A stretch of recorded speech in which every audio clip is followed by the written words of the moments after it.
Experts expect చేస్తున్న, వాళ్ళు ఊహించిన ఒక ఏదైతే సినేరియో ఉందో ఆ సినేరియోని పటాపంచలు చేస్తూ మోదీ గవర్నమెంట్ పాకిస్తాన్ పైన యుద్ధాన్ని మొదలుపెట్టింది. వాళ్ళ మీద ఒక ప్రహార్ చేసింది.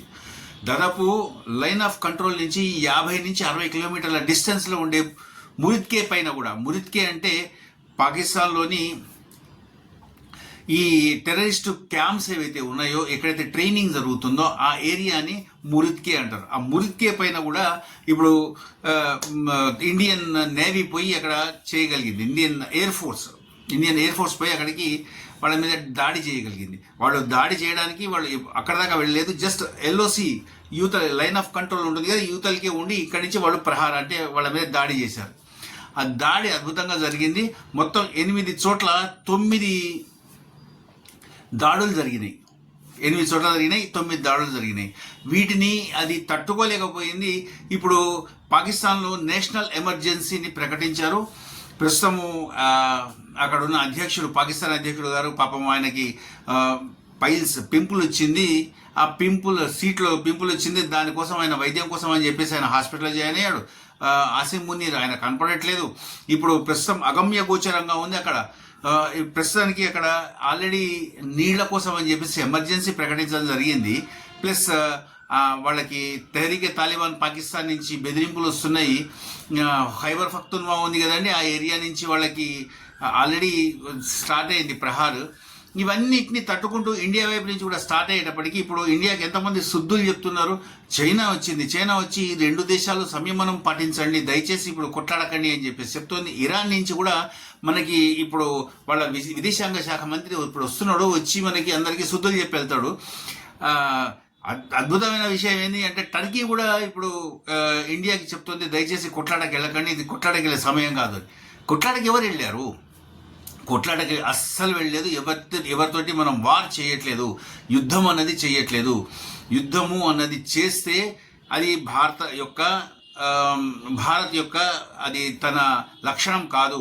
అసలు ఎప్పుడు భారత్ యుద్ధానికి వెళ్ళలేదు. ఇక్కడ జరిగిందల్లా ఏంటి అంటే మొత్తం దీనికి సాక్ష్యము భారత్కి ఎవరైతే అండగా నిల్చున్నారో అందరూ కూడా దీన్ని గమనిస్తూనే ఉన్నారు. అమెరికా కానివ్వండి, రష్యా కానివ్వండి, ఇజ్రాయెల్ కానివ్వండి, జర్మన్ కానివ్వండి, యూరోపియన్ కంట్రీస్లో చాలా వరకు ఉన్నాయి, జపాన్ కానివ్వండి, ఇవన్నీ కూడా దగ్గరుండి గమనిస్తున్నాయి. వాళ్ళు ఇండియా చేసింది ఏంటంటే మామూలు జనావాసాల మీద కానివ్వండి, పాకిస్తాన్లో ఉండే వేరే ప్రాంతాల మీద కానివ్వండి, ఒక చిన్న బాంబు కూడా పిట బాంబు కూడా వేయలేదు. వాళ్ళు చేసిందల్లా ఏంటి అంటే మొత్తం 8 ప్రాంతాల్లో మొత్తం 9 బాంబులు వేశారు. 4 బాంబులు అవి పాకిస్తాన్లో పడ్డాయి, 5 బాంబులు వచ్చి ఎల్ఓసిలో పడ్డాయి. అవన్నీ కూడా టెర్రరిస్ట్ క్యాంప్స్ ఏవైతే ఉన్నాయో ఆ క్యాంప్స్ మీద మాత్రమే ఈ బాంబులు పడ్డం జరిగింది. సివిలియన్స్ మీద కానివ్వండి, సివిల్ ఏరియాస్లో కానివ్వండి ఎక్కడా జరగలేదు. దానికి పెట్టిన పేరు కూడా ఆపరేషన్ సింధూర్ అని మాత్రమే. ఆపరేషన్ సింధూర్ అంటే మనకి పెళ్ళైన మహిళలందరికీ కూడా, మాతృమూర్తులందరికీ కూడా సింధూర్ అనేది ఎంతో అద్భుతమైన చాలా ప్రతిష్టాత్మకమైన లేదా ఎంతో పవిత్రంగా అది ధరిస్తూ ఉంటారు. దాన్ని పిలిచి నీ కులము, నీ గోత్రము, నీ మతము అన్నీ అడిగి తెలుసుకుని ప్యాంట్లు విప్పి బరి చూసి హతమార్చిన ఎవరైతే వాళ్ళని మనం ఏమంటాం, చాలా చెడ్డ మాటలు వస్తున్నాయి, అది కాదు, అట్లా మాట్లాడడం తప్పు. అటువంటి వాళ్ళని చంపడానికి మనకి ఎటువంటి ఏమి అడ్డం ఉండడానికి లేదు. వాళ్ళందరినీ చంపడానికి భారత ప్రభుత్వము ఏదైతే తీసుకుందో, జస్టిస్ సర్వ్డ్ అని చెప్పేసి ఏదైతే చెప్పిందో, ఆ సర్వ్ చేసిన జస్టిస్ అందరికీ కూడా ఆనందాన్ని ఇస్తుంది.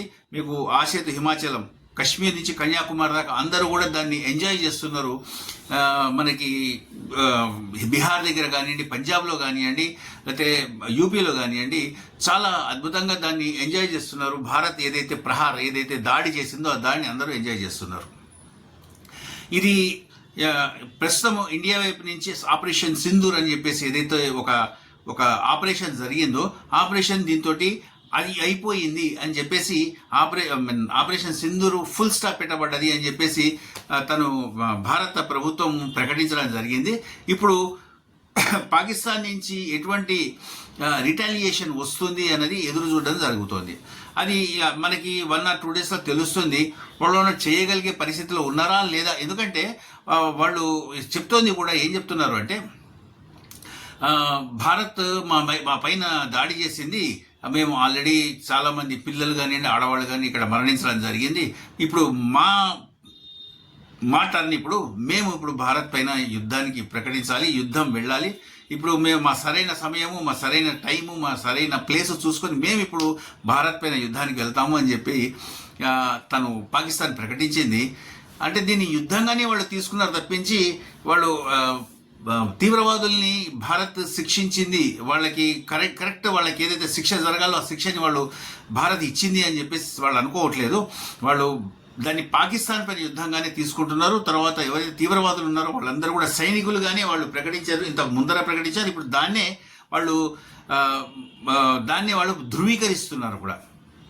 దానికల్లా మనకి చేయగలిగింది ఏంటి అంటే, మనము ప్రస్తుతము పాకిస్తాన్ ఏ రకంగా రిటాలియేట్ అవుతుందని చూడడమే. ఇటువంటి టైంలో ఇంకొక విషయం మనం తప్పకుండా గమనించాలి.